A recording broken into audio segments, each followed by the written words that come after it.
BSc chemistry same third students. आज हमारा जो टॉपिक है वो है एसिड रेन। सबसे पहले हम लेंगे कि ये एसिड रेन किसको कहते हैं, उसके बाद इसके टाइप्स, फिर कॉजेज़। इस टॉपिक के अंतर्गत हम इस एसिड रेन को लेंगे। सबसे पहले हम लेते हैं कि एसिड रेन क्या होती है। Acid rain is any type of precipitation with acidic component that falls off the ground from atmosphere। ये हम इसकी डेफिनेशन देते हैं कि यदि एटमॉस्फेयर से कोई भी एसिडिक कंपोनेंट गिरता है तो उसे एसिड रेन कहते हैं। एसिड रेन है इसलिए इसके अंदर जो मेनली एसिड आते हैं वो है सल्फ्यूरिक एसिड, HNO3 और HCl, और इनका जो रेशियो है वो इसके अंदर बदलता रहता है।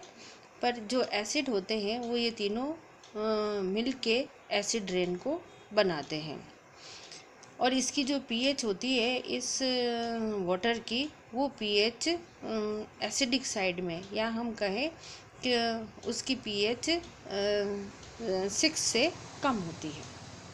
अब हम लेते हैं इसके अंदर कि जो एसिड रेन है उसकी वो के टाइप्स, कि कितने टाइप की एसिड रेन को कितने पार्ट में डिवाइड किया है। पहला जो टाइप है वो है वेट डिपोजिशन और दूसरा है ड्राई डिपोजिशन। जो वेट डिपोजिशन है उसके अंदर जो एसिड है वो रेन के फॉर्म में, फॉग के फॉर्म में या स्मोक के फॉर्म में उसके साथ में एटमॉस्फेयर में गिरता है। If acid is falling on earth in the form of rain, fog और smoke known as acid rain. दूसरा जो टाइप है वो है ड्राई डिपोजिशन। इसके अंदर जो मेनली आते हैं वो आती है डस्ट आ जाते हैं, गैसेस आती है, ये सब इस ड्राई डिपोजिशन के अंदर आते हैं। जो क्लीन रेन जिसको हम कहें या फिर नॉर्मल रेन जो होती है वो वैसे तो बहुत स्लाइट एसिडिक नेचर की होती है। उसकी जो पीएच वैल्यू है वो लगभग 6 के आसपास होती है। पर जो एसिड रेन जिस नाम से है उसकी जो पीएच है वो 4 के आसपास हो जाती है। तो जो नॉर्मल रेन्स होती हैं उसमें बस 6 के आसपास की पीएच रहेगी, पर जो जिसके अंदर ये एसिड इन्वॉल्व हो जाते हैं या मिक्स हो जाते हैं उसकी पीएच फिर 3 और 4 के आसपास हो जाती है। इतनी ज़्यादा वो एसिडिक हो जाते हैं। अब ये जो एसिड रेन होती है इसके अंदर जैसा हमने पहले कहा, इसके अंदर H2SO4, HNO3 और HCl या कार्बोक्सिलिक एसिड कोई भी इसके अंदर मिक्स होते हैं। तो वो कैसे आते हैं और कैसे बनते हैं वो हम इसके अंदर लेंगे। अब ये एसिड रेन होने के रीज़न लेते हैं कि इसके क्या रीज़न है जो ये एसिड रेन होती है। तो कॉजेज़ ऑफ एसिड रेन, इसके अंदर मेनली 2 कॉज हम आते हैं। एक है नेचुरल कॉज और दूसरा है ह्यूमन एक्टिविटीज़। अब जो नेचुरल कॉज है उसके ऊपर तो वो उस पे तो हमारा कोई योगदान नहीं है और हम उसके ऊपर हमारा कोई अधिकार भी नहीं है, और हम उसको कुछ मेंटेन करें या हम उसको कुछ करें वो हमारे अधिकार क्षेत्र से बाहर है। वो नेचुरल कॉज है।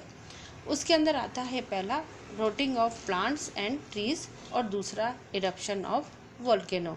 कि जो प्लांट और ट्रीज़ हैं इनकी लीव्स वगैरह, इनके जो भी पार्ट है वो सब सड़ते हैं, तो उससे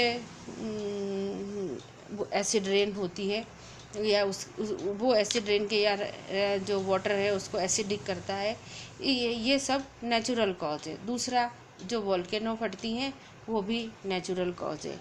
अब ये इनके अंदर होता क्या है कि जो प्लांट्स और ट्रीज़ हैं इनकी लीव्स जो होती हैं वो क्या है कि उसमें उनके सड़ने से कार्बन और सल्फ़र के बीच में बॉन्ड बन जाते हैं। अब कई सालों बाद में या जब ये जलते हैं या इनको जलाते हैं तो ये एटमॉस्फेयर से ऑक्सीजन लेके, और क्योंकि ये कार्बन और सल्फ़र के बॉन्ड टूट जाते हैं और सल्फ़र डाइऑक्साइड बना देते हैं, फिर ये सल्फ़र डाइऑक्साइड वापस ऑक्सीजन से रिएक्शन करके सल्फ़र ट्राइऑक्साइड में कन्वर्ट हो जाती है। ये जो SO3 है फिर वाटर के साथ मिलके और फिर H2SO4 बना देती है। तो इस तरीके से ये नेचुरल कॉज है एसिड रेन का। उसके अंदर एसिड मिक्स हो जाता है और ये H2SO4 कैसे बनता है? सल्फ़र से सल्फ़र डाइऑक्साइड से सल्फ़र ट्राइऑक्साइड, और फिर वो सल्फ़र ट्राइऑक्साइड वाटर के साथ मिक्स होके और फिर H2SO4 बना देता है। पर ये जो नेचुरल कॉज है इस पर जो है वो हम इसको कम ज़्यादा हम नहीं कर सकते, ये नेचुरली होता है। हाँ, हमारे अधिकार क्षेत्र में जो है ये हमारे ऊपर जो है वो है ह्यूमन एक्टिविटीज़। अब ये जो ह्यूमन एक्टिविटीज़ से जो एसिड रेन होती है उसके अंदर मेन तो इंडस्ट्रीज़ और ट्रैफिक आता है। अब इन सब में जैसा कि आप जानते हो इन सारे के अंदर कार्बन डाइऑक्साइड और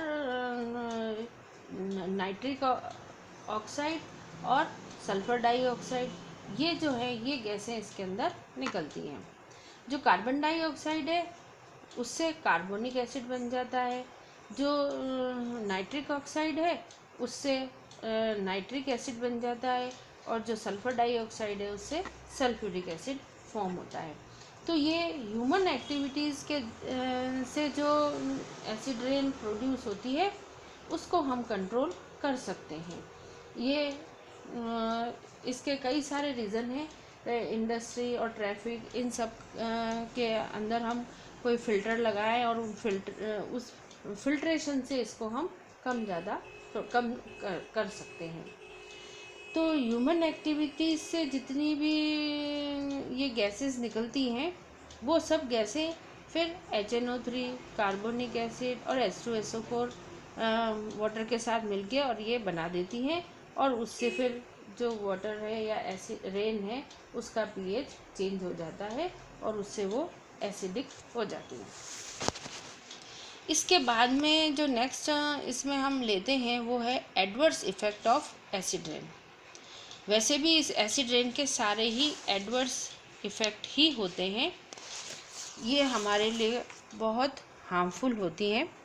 सबसे पहला जो इफ़ेक्ट है हम वो लेते हैं effect of acid rain in human beings. जो मानव जाति है उसके ऊपर इसका क्या प्रभाव पड़ता है। सबसे पहला जो एसिड रेन का इफ़ेक्ट है ह्यूमन पे वो उसके nervous system, respiratory system, digestive system, skin के ऊपर स्किन कैंसर हो जाते हैं वगैरह वगैरह, कई सारी डिजीज़ ये फॉर्म करते हैं। उसके बाद में acid contaminants with portable water and enter man's body. The heavy metal release by acid rain may cause potential threat to human health। Heavy metal का जो कंसंट्रेशन है ज़्यादा होता जाता है और वो सब भी ह्यूमन हेल्थ के लिए हार्मफुल होते हैं। इसके अलावा जो ड्रिंकिंग वाटर है वो भी उसके अंदर भी हैवी मेटल्स मिल जाते हैं, उसमें भी उनकी कंसंट्रेशन बढ़ जाती है और वो भी ह्यूमन हेल्थ के लिए ख़राब होता है। दूसरा जो प्रभाव हम लेते हैं वो है इसके अंदर, और वो है effect of acid rain on aquatic biota. जो भी जलीय जीव जंतु हैं उनके ऊपर भी इस एसिड रेन का बहुत अधिक प्रभाव पड़ता है कि जब वाटर जो है वो एसिडिक हो जाता है, या हम कहें वाटर जो है वो टॉक्सिक हो जाता है, और उससे जो भी जलीय जीव जंतु हैं उसके कांटेक्ट में आते हैं तो वो उनके लिए हार्मफुल होता है और वो मरने लगते हैं। तो उससे जो एक फूड चेन चलती है वो ख़त्म होने लगती है, वो फूड चेन वहाँ पर फिनिश होती है। इसके अलावा जो इसके हार्मफुल इफ़ेक्ट है उसके अंदर effect of acid rain on the terrestrial ecosystem, इसके ऊपर भी इनका बहुत अधिक प्रभाव पड़ता है कि जो भी determination of soil occurs, cations like cobalt, magnesium, sodium, potassium are leached away and replaced by acid cations such as metal plus, aluminium 3+ ion. कहने का मतलब ये है कि जो भी आयन सॉइल के अंदर होते हैं वो दूसरे एसिड कैटायन उसके अंदर आ जाते हैं, और जो वास्तव में सॉइल के आयन्स थे वो उन एसिडिक कैटायन से रिप्लेस हो जाते हैं, और जो ज़रूरी कैटायन थे वो तो हट गए और दूसरे कैटायन वहाँ पर लग गए, तो उससे ग्रोथ जो है प्लांट्स की, ट्रीज की, ये सब रुक जाती है। उसके बाद में जो इफ़ेक्ट पड़ता है एसिड रेन का वो है मेन बिल्डिंग मटेरियल्स पे। इसका जो हम उदाहरण लेते हैं वो जनरली ताजमहल का एग्जांपल हम लेते हैं, और हम सभी उससे परिचित हैं कि जो एक ही केवल बिल्डिंग ले रहे हैं, कितनी सारी बिल्डिंग है उन सब के ऊपर इफ़ेक्ट पड़ता है। पर इस ताजमहल के एग्जांपल से हम सब भली भांति परिचित है कि जो ताजमहल है वो मार्बल का बना हुआ है, और जब इतनी एसिड रेन और इतना पॉल्यूशन नहीं था तब वो वाइट था, और अब उस धीरे धीरे वो येलो होता जा रहा है। उसमें उसके कई पॉल्यूशन के रीज़न है, उसके अंदर एक रीज़न एसिड रेन भी है कि इस एसिड रेन से ये सारी जो बिल्डिंग है उसका कलर, उसके ताजमहल का कलर वाइट से येलो हो गया। दूसरा, ये जो बिल्डिंग्स होती हैं एसिड रेन के कारण वीक भी होती जाती हैं।